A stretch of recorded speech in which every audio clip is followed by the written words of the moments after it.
Hello, children. This is Grandma Carla with more of Sarah, Plain and Tall. Chapter 7.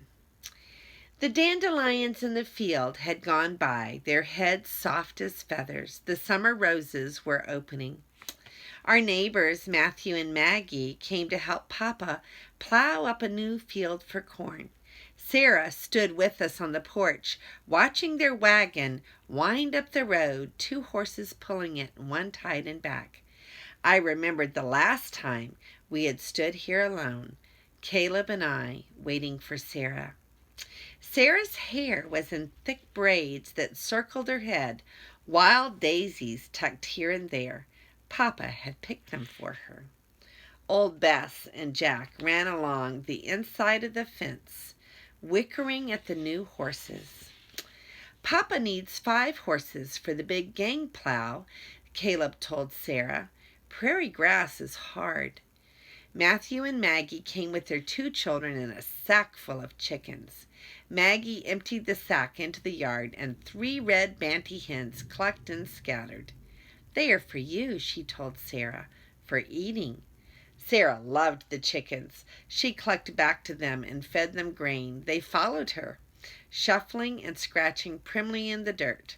I knew that they would not be for eating.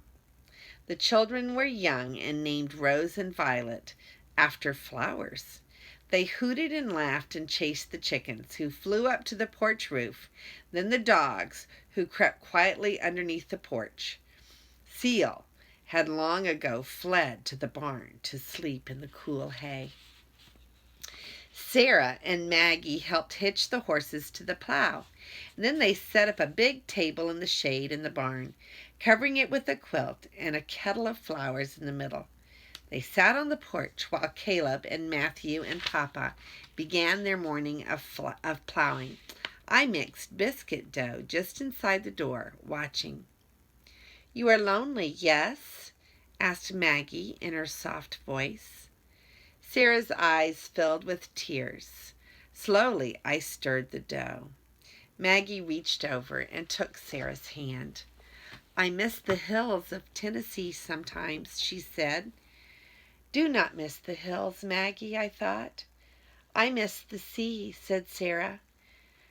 "Do not miss the hills, do not miss the sea."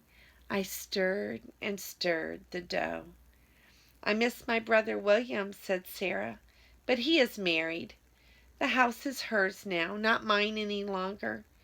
There are 3 old aunts who all squawk together like crows at dawn. I miss them too." "There are always things to miss," said Maggie, "no matter where you are." I looked out and saw Papa and Matthew and Caleb working. Rose and Violet ran in the fields. I felt something brush my legs and looked down at Nick, wagging his tail. "I would miss you, Nick," I whispered. "I would." He knelt down and scratched his ears. I knelt down and scratched his ears. "I miss Mama." "I nearly forgot," said Maggie on the porch. "I have something more for you."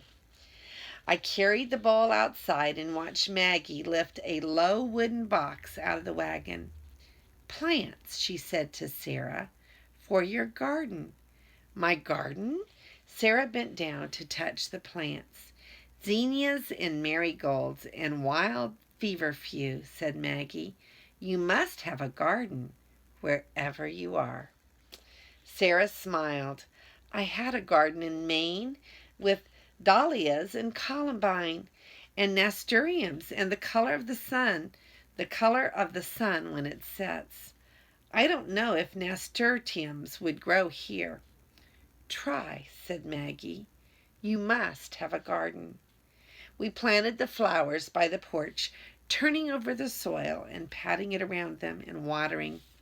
Lottie and Nick came to sniff, and the chickens walked in the dirt, leaving prints. In the fields, the horses pulled the plow up and down under the hot summer sun. Maggie wiped her face, leaving a streak of dirt.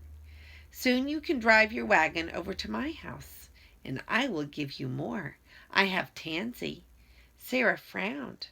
"I have never driven a wagon." "I can teach you," said Maggie, "and so can Anna and Caleb and Jacob." Sarah turned to me. "Can you?" she asked. "Can you drive a wagon?" I nodded. "And Caleb?" "Yes." "In Maine," said Sarah, "I would walk to town." "Here it is different," said Maggie. "Here you will drive." Way off in the sky, clouds gathered. Matthew and Caleb and Papa came in from the fields, their work done. We all ate in the shade. "We are glad you are here," said Matthew to Sarah. "A new friend. Maggie misses her friends sometimes." Sarah nodded.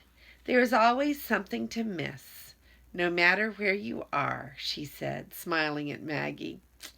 Rose and Violet fell asleep in the grass, their bellies full of meat and greens and biscuits, and when it was time to go, Papa and Matthew lifted them up into the wagon to sleep on blankets. Sarah walked slowly behind the wagon for a long time, waving, watching it disappear. Caleb and I ran to bring her back, the chickens running wildly behind us. "What shall we name them?" asked Sarah, laughing as the chickens followed us into the house. I smiled. I was right. The chickens would not be for eating.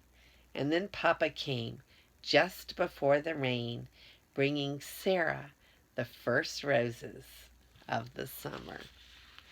And this is Grandma Carla, and I love you.